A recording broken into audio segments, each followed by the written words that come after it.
आउज़ुबिल्लाहिमिनश्शैतानिर्रजीम बिस्मिल्लाहिर्रहमानिर्रहीम। आज का हमारा मौजू है गैरुल्लाह से मदद मांग सकते हैं या नहीं, कुरान से वजाहत।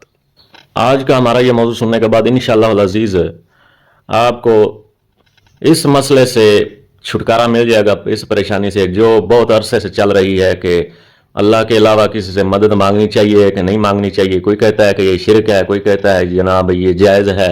हर बंदा अपनी अपनी दलीलें लेकर फिरता है, लेकिन आज हम अल्लाह पाक के फजलो करम से कुरान से इसके वजाहत करने लगे हैं। तो आपने आज की बातों को गौर से सुनना है और समझना है। इंशाअल्लाह ताला आपकी सब मसाइल इस मामले के अंदर हल हो जाएंगे। तो अल्लाह पाक कुरान पाक में वाज़ेह फरमाता है कि युमिनूना बिल गैब, ईमान वाले वो हैं जो गैब पर यकीन रखते हैं, गैब को मानते हैं, और जो गैब को नहीं मानते वो ईमान से खारिज हैं। तो शिरक कहाँ से पैदा होता है? शिरक पैदा होता है खुदा और मखलूक के दरमियान फ़र्क ख़त्म कर देने से। अब उसमें मुख्तलिफ मराहिल हो सकते हैं, दर्जात हो सकते हैं, लेकिन बुनियादी बात यही है कि खुदा ताला और मखलूक के दरमियान फ़र्क को ख़त्म कर देने से शिरक हो जाता है।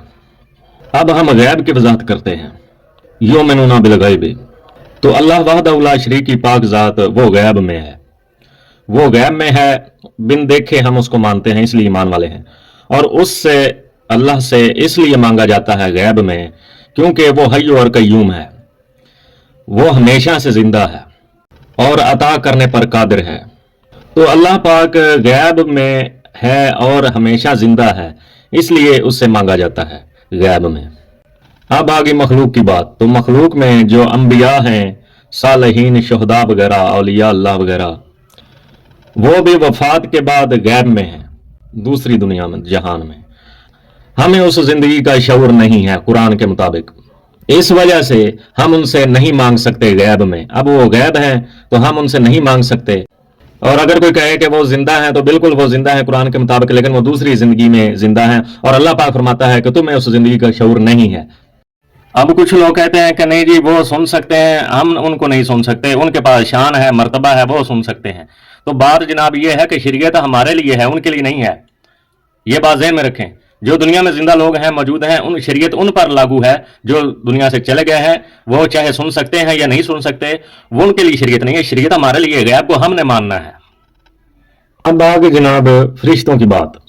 तो फरिश्ते भी जिंदा हैं और हमारे कंधों पर मौजूद हैं अल्लाह के फरमान के मुताबिक, लेकिन उनसे हम इसलिए नहीं मांग सकते।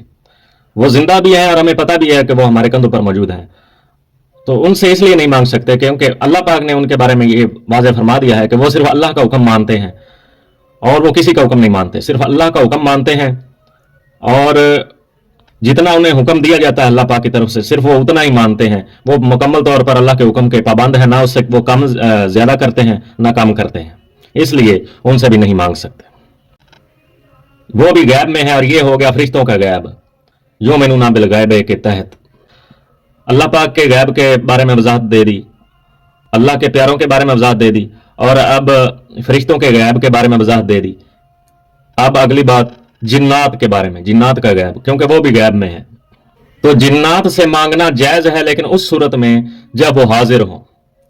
जिस तरह अल्लाह पाक ने इस के एक हमें समझाने के लिए वाक़या बयान फरमाया हज़रत सुलेमान अलैहिस्सलाम का, कि उनके दरबार में जिन्नात होते थे, हाजिर होते थे, तो आप उनसे मदद हासिल करते थे।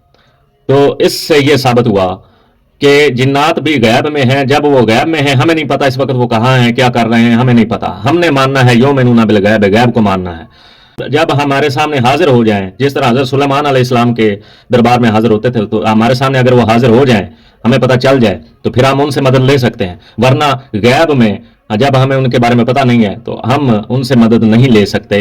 ये है जिन्नात के गैब को मानना। अब आ गया दुनिया के अंदर गैब, हाजिर होते हुए गैब, यानी कि हमारे सामने कोई दीवार हो, उसके पार दूसरी तरफ और जो कुछ भी है हमें नहीं पता, वो गैब ही है।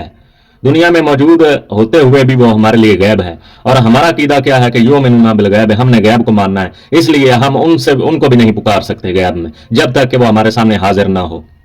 अब आगे मोबाइल फोन की बात, क्योंकि कुछ लोग इसकी दलील देते हैं कि ये जी मोबाइल के जरिए गैब में अगर पुकारा जा सकता है तो अल्लाह पाक जो अपने प्यारों को शान देता है, जबकि मैं उसकी वजाहत कर चुका हूं, लेकिन इस मोबाइल के मुतालिक मैं वजाहत कर देता हूं। तो इसमें आवाज होती है, ये दुनियावी असबाब है, एक टेक्नोलॉजी है, हर बंदा जानता है। और इस मोबाइल ने ना ही कोई खुदाई दावा किया है और ना इसको कोई खुदा समझता है। یہ ایک مادی چیز ہے کہ جب ہم دیوار کے پیچھے بھی کھڑے ہوں غیب میں بھی کھڑے ہوں تو ہم آواز دیں تو وہ سن سکتا ہے، اور ادھر سے کوئی آواز دے تو ہم سن سکتے ہیں، آواز کی لہروں کے ذریعے اس سے آواز کا کنیکشن ہوتا ہے، اور اس میں کوئی شرک والی بات نہیں، کوئی حرام والی بات نہیں، کیونکہ آواز حاضر ہوتی ہے۔ جب ہمیں آواز پہنچتی ہے غیب سے کوئی، یا ہم کسی کو آواز پہنچاتے ہیں جب کہ آواز نظر نہیں آتی یا وہ بندہ بھی ہمیں نظر نہیں آ رہا، لیکن آواز پہنچ رہی، آواز حاضر ہے، اور ہمارا عقیدہ ہے یؤمنون بالغیب۔ اور اس میں جو تصویر میں لائیو کال ہوتی ہے، ویڈیو کال، اس میں بھی یہی بات ہے کہ جب ہمارے سامنے وہ تصویر ظاہر ہو جاتی ہے، جب کہ وہ بندہ خود غائب ہے، لیکن جب اس کی تصویر ظاہر ہو جاتی ہے تو وہ پھر غائب نہیں رہتا۔ وہ اس ٹیکنالوجی کے ذریعے وہ پھر جب تصویر سامنے ظاہر ہو جاتی ہے تو وہ غائب نہیں رہتا، وہ حاضر ہو جاتا ہے۔ تو اس لیے ہمارا عقیدہ ہے یؤمنون بالغیب، ہم نے غیب کو ماننا ہے۔ حرام تب ہوگا، ایمان سے اخراج تب ہوگا جس طرح اللہ پاک نے ہر چیز کا غیب رکھا ہے اس کو اس کے مطابق نہ مانا جائے۔ اب آخری بات، ایک دلیل جو کئی لوگ قرآن پاک سے دیتے ہیں حضرت موسیٰ علیہ السلام اور فرعون کے واقعے والی، تو اس میں وہ دو، ایک حضرت موسیٰ علیہ السلام ہوتے ہیں، وہ پکارتے ہیں فرعون کو، لیکن وہ کیونکہ خدا سمجھ کر نہیں پکارتے، وہ رسول ہوتے ہیں اللہ کے، تو اس لیے ان کا پکارنا شرک نہیں ہوتا، جبکہ ان کے درباری جو ہوتے ہیں وہ اس کو یا فرعون کہہ کر پکارتے ہیں تو وہ اس کو خدا سمجھ کر پکارتے ہیں، ان کا پکارنا شرک ہو جاتا ہے۔ تو یہ دلیل پیش کرتے ہیں کہ حاضر اور غائب کا مسئلہ نہیں ہے جی، یہ اس طرح شرک نہیں ہوتا، کسی کو خدا سمجھنے سے شرک ہوتا ہے، جبکہ یہ بات غلط ہے، مطلب کہ ان کا دلیل دینا غلط ہے۔ وہ اس طرح کہ یؤمنون بالغیب ہے، ہمارا عقیدہ ایمان، ہم ایمان والے تب ہوں گے جب ہم اس خدا کو مانیں گے جو غیب میں ہے، یہ ہے یؤمنون بالغیب، ہر غیب کو اس کے مطابق ماننا۔ وہ خدائی کا دعویٰ کیے ہوئے تھا سامنے فرعون۔ تو امید کرتا ہوں آپ کو غیب کی سمجھ آ گئی ہوگی کہ کس طرح پکارنا شرک بنتا ہے، اور کس طرح بندہ ایمان سے خارج ہو جاتا ہے، اور توحید کس طرح بنتی ہے، اور ایمان کس طرح بنتا ہے۔ یہ سب معاملہ اس آیت کے اندر یؤمنون بالغیب کے اندر آ گیا ہے، اور ساری وضاحت میں نے اللہ کے فضل و کرم سے قرآن سے دی ہے۔ تو ثابت یہ ہوا کہ غیب میں پکارنا مدد کے لیے یا دعا کرنا اس طرح، یہ صرف اللہ وحدہ لا شریک کی ذات کے لیے ہے۔ تو جو انکار کرے گا وہ ایمان سے خارج ہو جائے گا۔